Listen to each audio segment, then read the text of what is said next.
तो चलिए दोस्तों शुरू करते हैं आज का topic human resource management. Human resource management में हम पढ़ेंगे ह्यूमन रिसोर्स का nature, scope, approaches, objective and the role of human resource management. तो बढ़ते हैं आगे। ह्यूमन रिसोर्स मैनेजमेंट में आपको एम्प्लॉय से रिलेटेड जितनी बात होगी वो एम्प्लॉयज़ की ट्रेनिंग, एम्प्लॉय के रिक्रूटमेंट, रिवॉर्डिंग, कैसे एक बिजनेस वैल्यू बढ़ती है ह्यूमन रिसोर्स मैनेजमेंट से, और अल्टीमेटली ऑर्गेनाइजेशन का सक्सेस कैसे डिपेंड करता है उसकी बात की जाएगी। उसके बाद हम बात करेंगे ह्यूमन रिसोर्स मैनेजमेंट के लीडरशिप, डेवलपमेंट और मैनेजमेंट के प्रोग्राम की। Human resource management it's all about managing people. आप लोगों को कैसे मैनेजमेंट करते हैं, ह्यूमन रिसोर्स मैनेजमेंट उसी का साइंस है। According to the Flippo human resource management, ये डेफिनेशन जो है सबसे इम्पॉर्टेंट है। अगर ये डेफिनेशन आपको याद हो गई तो आपको ह्यूमन रिसोर्स मैनेजमेंट का पूरा एसेंस याद हो गया। So human resource management is a POCD, planning, organising, controlling and directing of PDCIMR।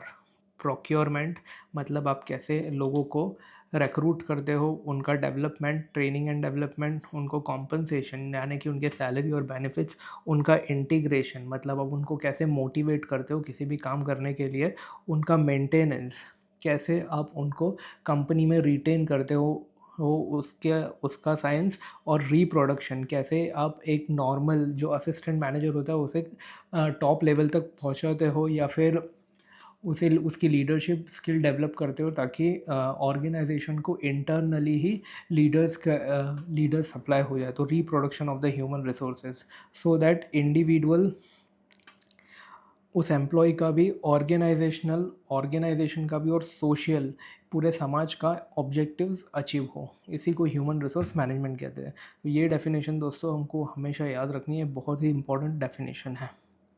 बढ़ते हैं आगे। Nature the human resource management. Human resource management यानी कि एक पीपल ओरिएंटेड, मतलब management of the people in the organisation. और ये पूरा जो मैनेजमेंट होता है वो अक्रॉस द ऑर्गेनाइजेशन होता है, भले वो टॉप लेवल हो, मिडिल लेवल हो या लोअर लेवल हो, ह्यूमन रिसोर्स मैनेजमेंट की ज़रूरत हर जगह होती है। ये एक्शन ओरिएंटेड होता है क्योंकि इसमें recruitment, selection, orientation, placement, training and development of the people, सब कुछ पे ध्यान दिया जाता है। और ये कंप्लीटली 100% एक्शन से रिलेटेड होता है।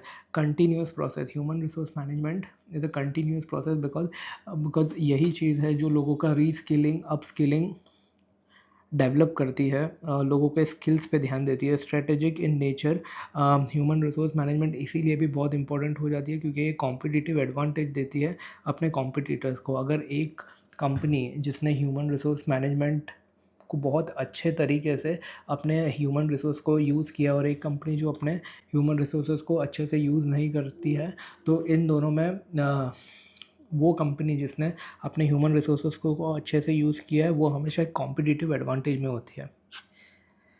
इसके बाद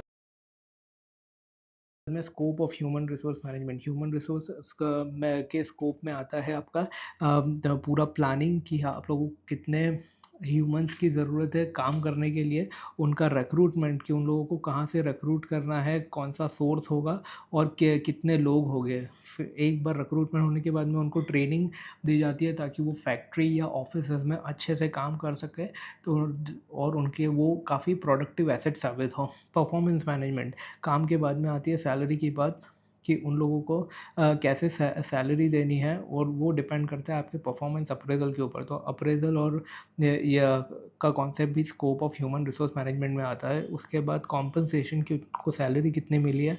इसके अलावा collective bargaining, workers participation management, grievance redressal mechanism, सब कुछ ह्यूमन रिसोर्स मैनेजमेंट के अंदर आता है। इसके अलावा employ welfare and safety, occupational safety, health and working conditions भी ह्यूमन रिसोर्स मैनेजमेंट का पार्ट है। तो इतने सारे स्कोप्स को ह्यूमन रिसोर्स मैनेजमेंट कवर करता है।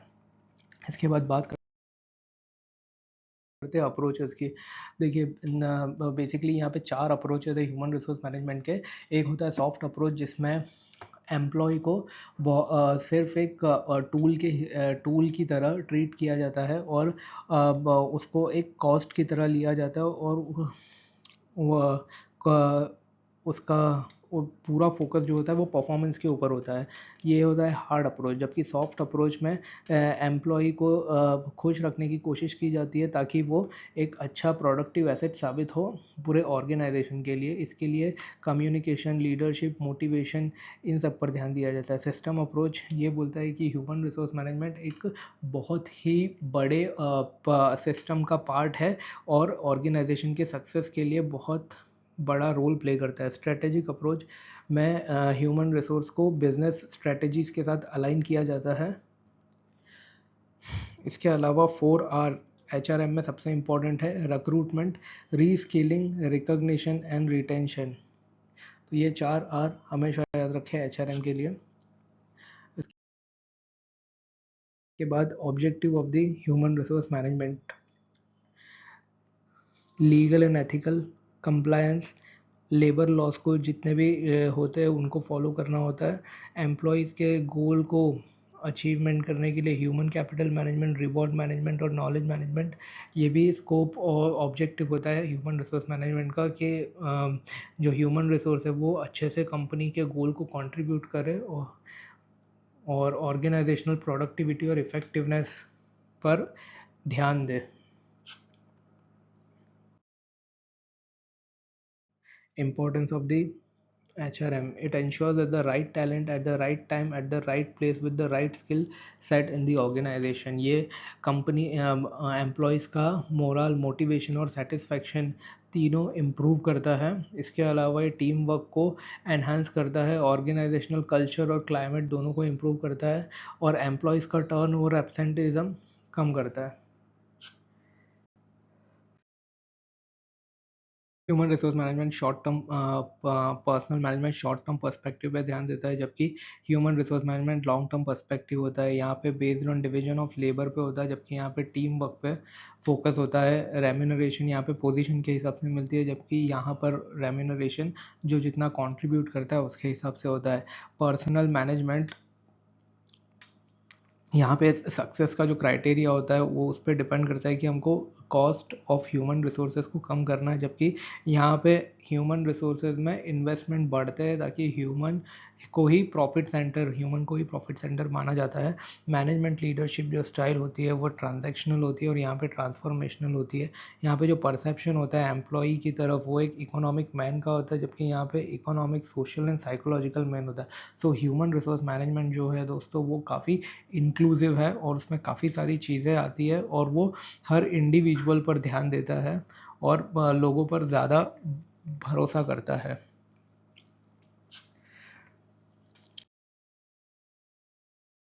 Role of the human resource management, there are 10 crucial functions of the human resource managers।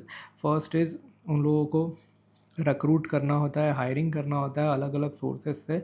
लोगों को ऑर्गेनाइजेशन के लिए एक सेफ़ और सेफ़ एनवायरनमेंट क्रिएट करना होता है ऑर्गेनाइजेशन में, ताकि लोग हंसी खुशी से काम कर सके। अगर कोई मस्ती करता है तो वहाँ पर उसके लिए डिसिप्लिनरी एक्शन जो लिया जाता है वो भी ह्यूमन रिसोर्सेज के HR मैनेजर द्वारा लिया जाता है। उसके अलावा इन लोगों को प्लानिंग करनी होती है कि आगे में और कितने लेबर्स या वर्कफोर्स ऑर्गेनाइजेशन को लगेंगे। इसके अलावा एम्प्लॉय का रिलेशन मेंटेन करने में डाइवर्सिटी एंड इंक्लूजन, यानी कि यहाँ पे डाइवर्सिटी इन द सेंस कि जेंडर इक्वालिटी के मामले में ह्यूमन रिसोर्स मैनेजमेंट मैनेजर का बहुत बड़ा रोल होता है। इसके अलावा परफॉर्मेंस मैनेजमेंट सिस्टम की अप्रेजल के वक्त ह्यूमन रिसोर्स मैनेजर काम आते हैं। इसके अलावा training and development, employ benefits, ये सारे मेजर फंक्शन है एक ह्यूमन रिसोर्स मैनेजर के। और अंत में ह्यूमन रिसोर्स मैनेजमेंट जो होता है वो बहुत ही वाइटल होता है किसी भी ऑर्गेनाइजेशन के लिए, बिकॉज ये लोग डायरेक्टली लोगों से कनेक्ट होते हैं और लोगों को किस तरह से कंपनी के या ऑर्गेनाइजेशन के ऑब्जेक्टिव्स को अचीव करने के लिए यूटिलाइज करना है, ये ह्यूमन रिसोर्स मैनेजमेंट करता है। और अल्टीमेटली ये एक ऑर्गेनाइजेशन का कल्चर और परफॉर्मेंस दोनों शेप करते हैं। इसीलिए ह्यूमन रिसोर्स मैनेजमेंट बहुत ही ज़रूरी है हर ऑर्गेनाइजेशन के लिए। यहाँ पर इन लोगों के फंक्शन दिए गए हैं, आप इसे गो थ्रू कर सकते हैं और अपने लिए एक नोट्स बना सकते हैं। अगर आपको लेक्चर अच्छा लगा तो please subscribe the channel. Thank you.